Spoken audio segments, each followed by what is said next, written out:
Hey guys, what's up, Zags here. Today we're going to give my honest opinion on F1 2017. So, had the game about a week now, so I've tested most areas of the game, and I want to give you guys an honest review on this game. So, hopefully you guys enjoy it. Let's jump into the first topic here, which is going to be the career mode. So the career mode in F1 2017 is vastly developed over 2016, and a massive inclusion of that is the classic cars. So, over the season, you're going to be able to take the opportunity to go out in some classic cars and basically unlock stuff for sort of outside the career mode. So if you complete the event in the career mode, you'll unlock that to race outside the career mode as well.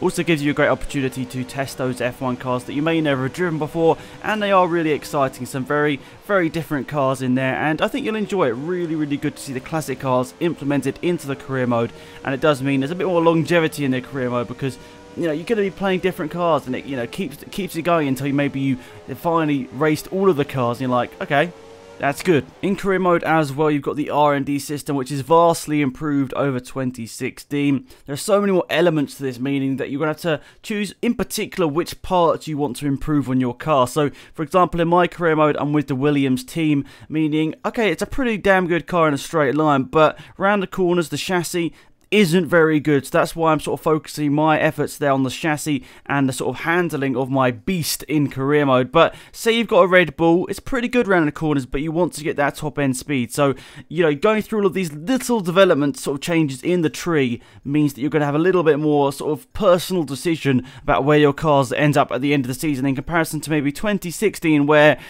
basically what you ever did, you're basically going to get the same sort of car at the end of the season. But in this one, it's so much more particular, and it's a massive improvement over the previous games. As well as developing your car that you've got right now, you also need to look after the parts you've still got. So you've got to look after the durability of the car. So that's very prominent. Say you're in like a McLaren Honda, for example, you're going to have to definitely look at your parts now and again, because they're going to be going bang quite a bit over the season. And I'm in my Williams, like as I'm recording this, I've done my third race, and I'm running into some problems with the engine. So I think whatever you get, whatever team you got, you're going to have some problems with the car, and you've got to manage that so much more than you had to do in previous games. Meaning, once again, it's a little decision in there that's down to you, not down to the game auto doing it for you. There's another decision there for you to make, meaning it's so much more personal than the other games which we've had from Codemasters. So once again, massive improvement. So excited that stuff like that, it's tiny stuff that's in the game, but it makes the game so much more personal and better for everyone playing. Many of the menus as well are actually looking vastly improved. They're a lot more clear than they have been in previous games. One I can sort of definitely remember off the top of my head is which teams sort of rate you for next season, which teams are looking at you and saying, he's doing pretty good. So you'll get that after every race, telling you which teams are thinking like, this guy's pretty good, and it gives you a pretty good idea about which teams are possibly going to offer you a contract for next season. So you can sort of plan your season, or you can plan out the end of your season sort of knowing that you've probably got a decent chance of one of these seats for next season. So that's really good. A small addition, just like basically an extra screen in there. It makes a massive difference, because say you're struggling a little bit and you suddenly see one team's interested in you, you start pushing a little bit more, and just in general it's a big improvement. However, there are a couple of things about the career mode that I am not 100% on right now. I can see it getting a little bit samey, because I can see after you've done quite a few of these classic events that I can see it getting a little bit annoying. You're saying you're trying to get through the races, you're at the end of the season or getting towards the end of the season, and you sort of have to go through these classic car events. Okay, I know it's not for everyone to start off with, but I think for the general player, most people are going to enjoy them. But I can possibly see them getting a little bit repetitive, maybe in the 4th or 5th season when you've done these maybe like 30 or 40 times. I can see these challenges maybe getting a little bit repetitive. So possibly, if they die down in the later stages of the career mode, there's less of them as the career mode goes on. I'm not too sure, but I don't know yet how it's going to play out, because of course I've only played a couple of races in career mode. It's hard to get through a whole season in a few days, but at the end of the day, I think it's going to be an interesting career mode. But I do think there's a possibility that it could end up getting quite samey if these events just keep continuing. And also, we don't really know what the AI are going to do towards the end of the season. Are they going to be vastly improving? Are they going to be staying the same? We've been told that they're going to get better with you, so it's going to be much tougher to improve your car. They're going to keep you on your toes so much more, but it's hard to test that in a couple of days. So we'll see as the career mode goes on, and I'm interested to see whether the AI are a little bit, a bit more pushy this year, whether they do really push you to your limits, or you're sort of pulling away from the midfield. So if I was to give this a rating out of 10 so far, I'd probably give the career mode a 7 out of 10. There's definitely possibility for that improve to maybe an 8 or maybe even 8.5 out of 10. But that is whether the career mode just keeps pushing you, keeps sort of going along, and you're not just sort of running away with it. You're not completely out developing people. We'll see how that goes on in the next couple of, I guess, weeks and months of my career mode as well. We'll just see how the AI develops as well as myself. But right now, it probably had to be 7 out of 10 for me for the career mode. So next up, I'm going to move to sort of the general parts of the game, things about the game which might be better than 2016. So I've got to say the cars are just much more fun to drive than they have been in previous years. Of course, that's got to be a lot down to the cars in real life just probably being a lot better in general, and much more grip, that sort of stuff, much more top end speed. I do feel that the cars just in general in game are just fun though. That's exactly what we needed, because I think from the last couple of years it was sometimes hard to get a grasp of the car. You were sometimes just struggling, like no idea why. But I think this year there's a lot more, you've got a lot more grip to start off with, so I think it's a lot easier to start off with and just get going with the career mode. You're not having to worry about the car sliding about all over the place a lot of the time. But as the career mode goes on, of course, everyone's going to get more grip, everyone's going to keep pushing, so then you've got to find your limits as well. But just in general, the cars are fun to drive, meaning if I just went outside career mode, I could probably just turn a few laps in and just actually enjoy it. In previous years, I probably wouldn't do much testing just because I didn't really enjoy it, but this year, it's genuinely quite fun to drive the cars around the track, and that's a big bonus. The difficulty slider is something I've been campaigning for years and years and years. I've just been like, why is this not in the game? And finally, 2017 has got a difficulty slider. So I think you can go from like 20% all the way up to 110%. That is absolutely fantastic, exactly what we needed, because I think a lot of people fell in the middle of 2 difficulty levels. I mean, when you have like 6 or 7 difficulty levels, there's always going to be people in the middle of all of those, and that was the case for me for so long. I think I was always between like legend and expert, I think it was. Either the top one and then the one below the top one. I was always between those two. They did introduce a couple of extra ones last year, which did help because it actually meant I was near one of the difficulty levels. But this year, you can totally personalise it to exactly what you want. So right now, I'm on 88% difficulty. I think I can up that probably to 90 by the end of the week, and hopefully I'll get to like 95. I don't think I'm ever going to be over the 100. I mean, I really hope I can. I hope I can, but I don't feel I will ever be over that margin. But still, the difficulty slider is great. You'd hope that there's a possibility to go over the 110 marker, because I do feel there are going to be people that are still too quick for the game. It's inevitable, so I think there still needs to be more difficulty over the 100% margin, or make it, the gaps between the difficulties a little bit more. I don't know, because it's still like 1% between each one. I don't know, it's very, very tough, because I suppose if 1% could mean a lot between certain cars. I don't know, it's very interesting to see if they do add extra difficulty into the game for people that are just too good for it. I'm assuming I'm never going to get to that level, but yeah, it's probably, for some people, a little bit frustrating to still be too fast for the AI, so who knows whether there will be a patch. That would be great, I think, but that's a little black mark. It's a great difficulty slider, but then again, there's still going to be people too fast for the game. One thing I was a little bit disappointed about, I guess you guys saw it in my video yesterday, was about the damage model. I don't feel it's particularly much better than it has been in previous years. I mean, it's still good. The realistic damage that they brought in for, was it last year? Is so much better than it was before that, but I don't feel like the damage has been vastly worked on since 2016. It does feel quite similar. There are slight adjustments in there. Certain things can fall off, but then there's still the problem that rear wings can't fall off. There was one year where they could, and I think that was taken out, was it for 2015? So a little bit strange. I still think that's a massive thing that they could have in the game. I know rear wings don't break that often. People don't normally smash at 3,000 miles an hour into the back of someone, but at the same time, it's slightly unrealistic to not have any sort of problems with the rear wing ever. There are problems outside just crashing into someone that happened with the rear wing, so it would be nice to see that being damaged.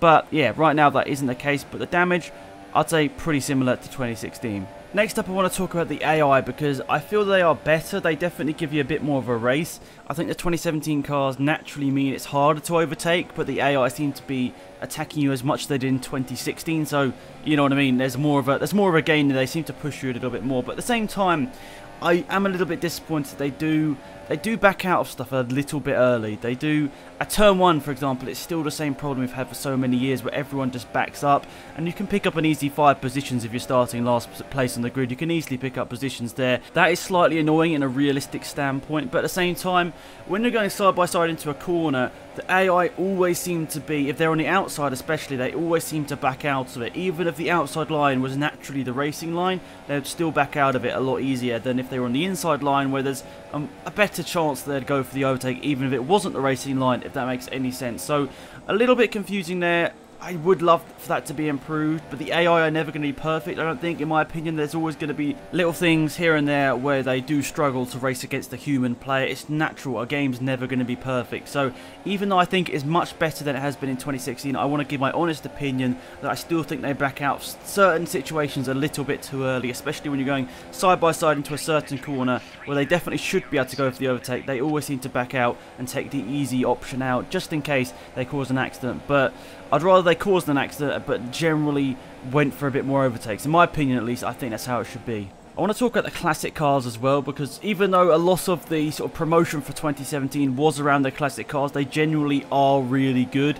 I know a lot of people got annoyed that there was so much promotion for the 2017 classic cars, but at the same time, they are genuinely quite fun to drive. And the cars themselves are so different as well, because I think back in 2013, quite a lot of the same era of cars just had similar characteristics. There weren't too much separation between the cars, even if there was maybe like 5 years between them. But in 2017, you can really see a massive difference between cars that are even like, I think it's the 88 McLaren and the 91 McLaren. You can definitely feel the difference between those two. And back in 2013, you probably had, you know, cars of that sort of age difference didn't really have much of a difference between them on track. So in my opinion, they've done so much with the classic cars. They definitely deserve a massive round of applause, because what they've done with the classic cars, I should say, is really good, and I'm happy that they've added them into the game, not just into the career mode but as a standalone race as well. They are really fun to drive around. So yeah, big positive in my opinion. The classic cars just are much more fun to drive than they were in 2013, and they're implemented into the game just so much better. It means that everyone's going to be able to play them. They're not like a separate sort of standalone DLC, which is just great. It's absolutely great, and I'm so happy they put them in, and they put them in a proper way this time. Also, little things like the alternative track layouts are massive for the game. Just little things like that, meaning if you're a little bit bored of driving the normal tracks, you can go and switch it up just for a little session here or there on the alternative track layouts. Suzuka and Bahrain are two of the ones that sort of stand up to my head. I think USA as well. So they're just great. Just to have that extra couple of options in there really does make a great thing for the game. And also having the possibility of Monaco at night. Even though I can't make it around Monaco in the day, I think Monaco at night, it looks absolutely fantastic, and I think it's just a great addition to the game, meaning people can challenge themselves to that next level if they really want to. But yeah, a lot of fun will be had at Monaco in the night, I'm sure. Lots of crashes, I'm sure, but just great to have that little addition in there. It makes a big difference. It does make a big difference. So for it to conclude the general section here, I'd probably give this an 8 out of 10. Definitely improvements in most areas here. A little bit let down by the damage not being that different to 2016, and the AI still not maybe giving you as much as a fight in the overtaking zones as I possibly like. But in general, massive improvement, I'd say. So 8 out of 10 for me. This is where, in general, Codemasters have really excelled in the general section of the game, just making most of the general features just so much better. So this is going to be a quick one on the online, because as I'm recording this right now, not really many people have it online, so I haven't really given it a good go online yet. But I want to talk about it in the review, because I did give a bit of testing in the beta, so I got a general consensus of what the online could be like. Hopefully it's going to be better, considering the beta was only a bit of a test. But yeah, it definitely does seem a little bit more stable than 2016, which is a massive thing, because I think a lot of people struggled racing against people even just not in their same country if they had not very good internet. So I think it definitely seems more stable than it has been in previous years. Of course, I can't comment on it much further because I haven't played the game enough online to tell you about it, but we'll get back to talking about online soon. I'm sure you guys will see some videos on my channel of online, so just stick around for that. Subscribe down there if you want to make sure you see some of these online races, because they'll be uploaded on the channel. And also let me know in the comment section down below if you'd like to get invited. It's going to be on PC. So yeah, we'll skip over the rest of online because I don't really have much more to say, but I just want to say it definitely does look better than it has been in previous years. Finally.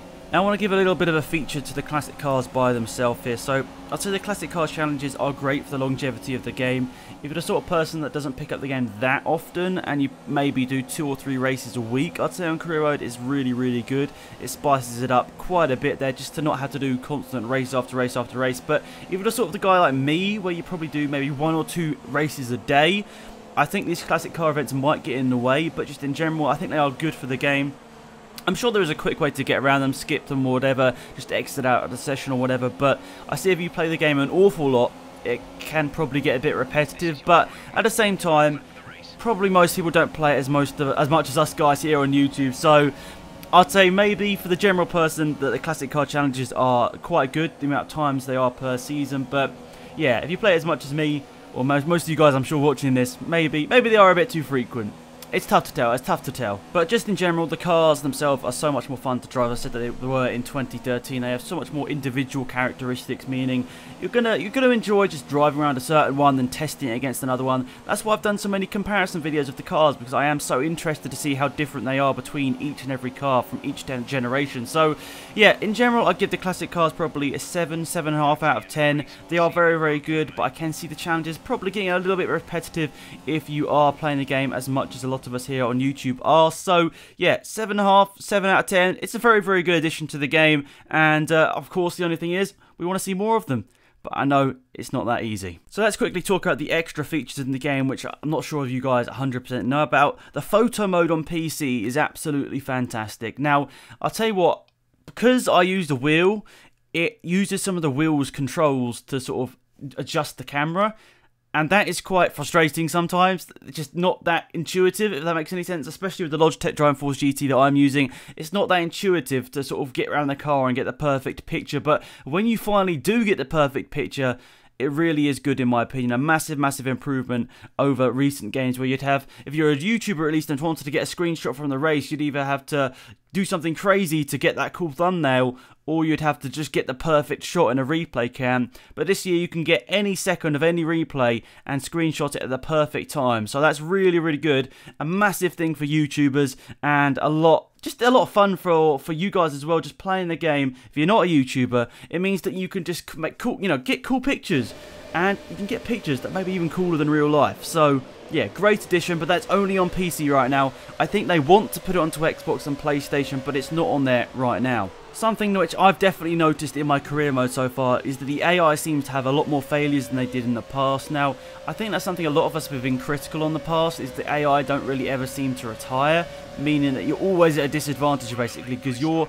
generally always going to have a problem, and the AI sort of seem to be bulletproof most of the race. But this time they actually retire, and I can see the player themselves getting really badly hurt by problems with the engine, all that sort of stuff. If you don't micromanage your team enough, you'll definitely have those problems with the car. So there's definitely a possibility for the AI to retire, for you to get serious problems as well. I don't think you personally can retire from a race from engine problems, but obviously you can by crashing. So I think it's so much more fair racing against the AI when you know that there's a possibility they could have problems. So that is really, really good. The AI making much more mistakes, making sure that they can also retire from the race is just a massive thing for Codemasters to do as well. That's a massive, massive bonus in my books, and really happy now. The career mode, is going to feel a lot more realistic, and the possibility of people retiring only adds to that. So yeah, big thumbs up in my books. Good stuff, Codemasters. Also, we should really mention what they've done in the last few years has been quite amazing. So they sort of started a new engine in 2015. 2016 was about getting all the career mode and stuff back into the game, and 2017 was about getting all of the stuff they wanted to put in 2015 originally into the game. So right now, all the sort of stuff there that people really, really wanted. Finally, all these game modes and stuff that they had in like 2013, for example, but they had to sort of scrap to start over again on this new engine. So yeah, we're getting back there. I think 2018 is going to be even better. I know we shouldn't be talking about that right now because the game's only literally just come out, but they are improving their game modes each year. The only problem was obviously having to skip to a new game engine, meaning they had to sort of develop a lot of the new parts here again in the game mode. So we're finally back to where we sort of were in 2013 in terms of game modes. Lots of stuff in there for everyone to play. Say you're a bit bored of career mode and go and swap it out for some time trial or some classic car challenges. I think big thumbs up in my book. Just so much more stuff to do than the previous two games on this engine. So finally, I want to conclude what I've talked about here today. As I said, if I have missed anything, please leave it in the comments. I'm probably sure, definitely sure I've missed something. So just leave it in the comments and I'll try and get back to you guys. And I apologise that I haven't got it in this video right here. I've spent loads of pages on my notepad here writing down stuff, but I'm sure I have still forgotten something here. But at the end of the day, this is the best Codemasters F1 game ever. Just full stop. It is the best. And they put so much into this game, which is sort of wipes the floor in the previous Codemasters F1 games. It really really does make you think, like, this is amazing. This is really, really exactly what we wanted. So yeah, definitely the best Codemasters F1 game there has ever been. The expanded nature of the game, every feature, you know, it's just an improvement. It's just really, really, really good to see every little thing has been generally improved over 2016, which is exactly what we want as players. We don't want to just making a sideward step over 1 year. We want to be making upward steps, and this year they definitely have been doing so. And the online, if that is good, I definitely think there's a possibility to be just like one of the best racing games at the moment. Unfortunately for Codemasters, there has been quite a few problems with the online over the last couple of years, so if they can nail that this year, this has honestly got to be up there with one of the best games so far this year, especially racing games as well. And I think it just is a massive improvement. They should be really happy with what they've done here today. So as of right now, I'd probably give this game a 7.5 out of 10.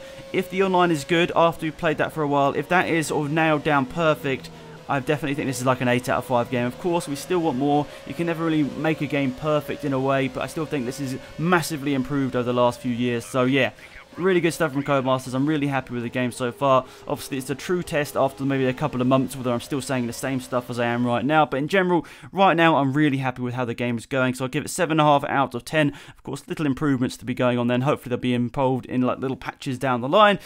So yeah, I say guys, thank you so much for watching. If you could remember to leave a like on this video, that's massively appreciated. Subscribe down below the video. And yeah, hopefully you guys have a great day. And I'll see you guys later for some more videos. Goodbye.